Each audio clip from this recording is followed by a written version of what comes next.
수사를 담당하는 검사가 몇 개월에 걸쳐서 수사를 했는데 수천 페이지, 수만 페이지의 수사 기록을 만들었는데 수사 혐의가 뚜렷지 않다. 그렇다면 이제 원래는 기소를 해서는 안 되겠지만 내가 이렇게 많은 공을 들여서 수사를 했는데 혐의가 뚜렷지 않다고 기소를 해야 되겠다. 이런 마음이 드는 건 어떻게 보면 사람의 인지상정일 수 있습니다.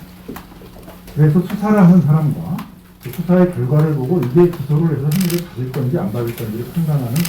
기소를 담당해야 되는 사람들이 분리되고 서로 견제와 감시 역할을 해야 된다는 것들은 어떻게 보면 인류가 만들어낸 그런 수사제도, 재판제도의 가장 기본적인 원칙이 있습니다. 또 예를 들어서 검찰이 적은 역량으로 많은 수사를 하다 보니까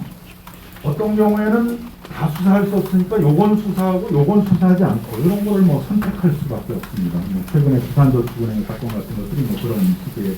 걸리는데 검찰의 입장에서 보면 뭐 어떻게 당연할 수도 있습니다. 어차피 내가 다 수사 못할 거니까 그 중에서 어떤 거는 수사하고 어떤 거는 수사하지 않는다 이렇게 할 수도 있는데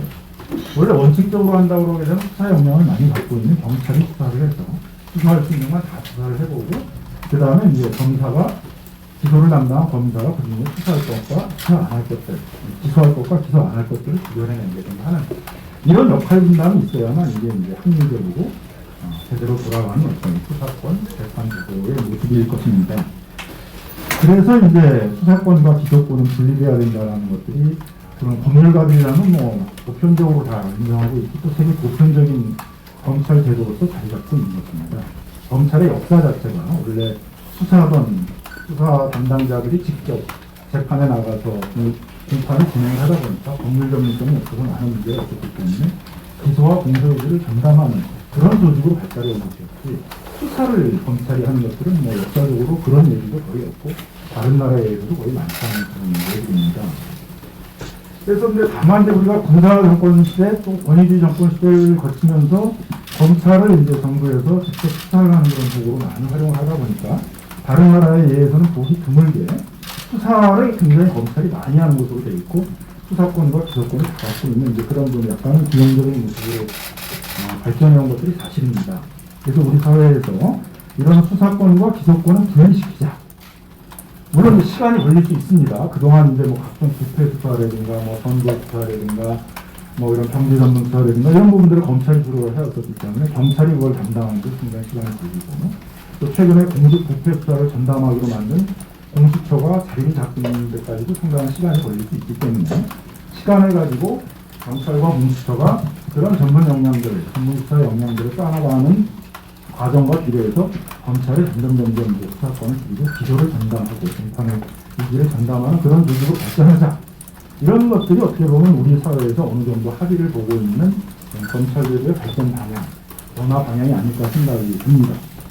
많은 이제 논의를 거쳐서 이런 이제 큰 방향이 잡혀져 있고, 뭐 문재인 정부에서 일부 그런 개혁들이 일어나고 있고, 앞으로도 좀 지속적으로 어느 정부에서나 이런 수사권과 기소권을 분리하고, 검찰이 그런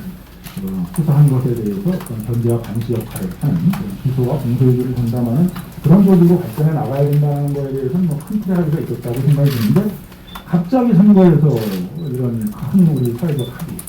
우리 검찰이 발전해야 될 그런 조직의 제도의 발전 방향과는 전혀 배치되는 그런 이제 방향들이 나와서 이런 부분에 대해서는 그냥 넘어갈 것이 아니라 정확하게 문제를 짚어보고 이런 우리 사회에서 크게 합의를 본 이런 검찰 개혁의 방향에 대해서 배치되는 이런 공약에 대해서는 한번 비판적으로 반드시 점검을 해야 된다라는 점에서 오늘 기자회견을 갖게 됐다고 생각을 합니다. 검찰이 수사를 하는 경우에 있어서 개별 수사에 대해서